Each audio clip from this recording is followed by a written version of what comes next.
Second chance para sa ilan ang pagpapalit ng taon. Isa pang tsansa sa pag-abot ng mga pangarap. Ang ilan nating kapatid manifesting na maging successful, more travel o di kaya makamove on. Sino yan?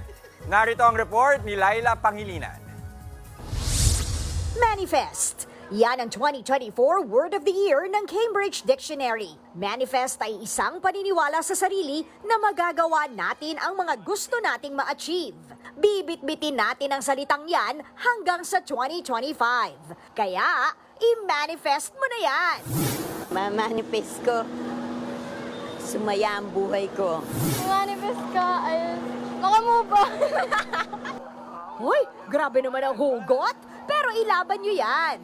Mapapansarili, pang love life o pampamilya, Ay, mamanifest ko this year, maging success ako sa mga plano ko, pangarap sa buhay. Ang manifest ko ay good health.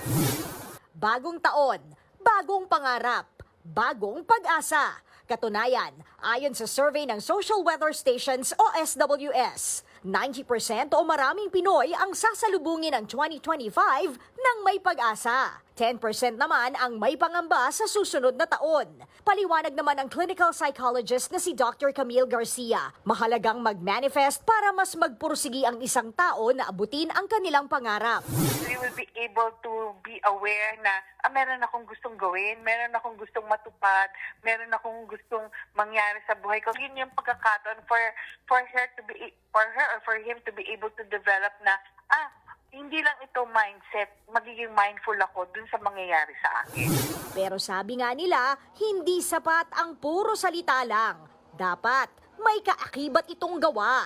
Ikaw, anong imamanifest mo? Kung ano man yan, ilaban mo na sa 2025.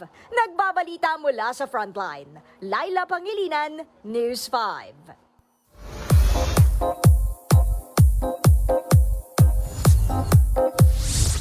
2024 was a busy year para sa ilang showbiz personalities. Ano naman kaya ang manifestation nila sa 2025? Alamin natin yan sa isa pang report ni Laila Pangilinan. Nothing but good wishes and hopes for the new year ang ilang showbiz personalities. More projects for my production company. First, TV series co-production ko to. And super excited. We're gonna be shooting in Europe.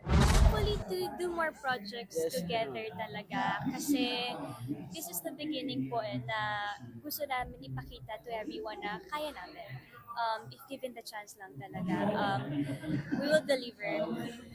Lahat po ibibigay namin. At base sa kanilang manifestations for the new year, mukhang mas magiging masigla ang entertainment industry. I guess more good projects, more time with my kids, my husband, and we'll see. Kasi ayoko nagpaplano. Mas maganda yung mga sorpresa. Good health for everyone, more peace, I guess, with everything that's happening around the world. As cliche as it may sound, but it's true. That's my wish.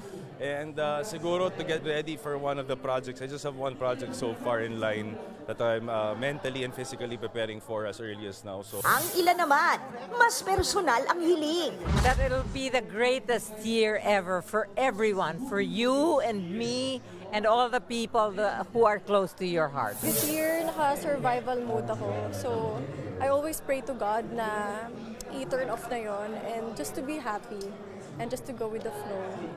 Ano pa man ang gusto nating i-manifest for 2025, lahat naman yan ay posible. Basta samahan natin ang dasal at hard work. Manigong bagong taon sa ating lahat, mga kapatid!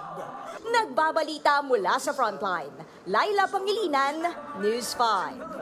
Mga kapatid, Dimples Romana po, kumpletuhin ang inyong umaga ng mga kwentong puno ng inspirasyon. Salubungin po ang bawat araw ng may ngiti at pag-asa. Kaya't mag-subscribe na po at mag-follow na sa aming social media pages ng News 5.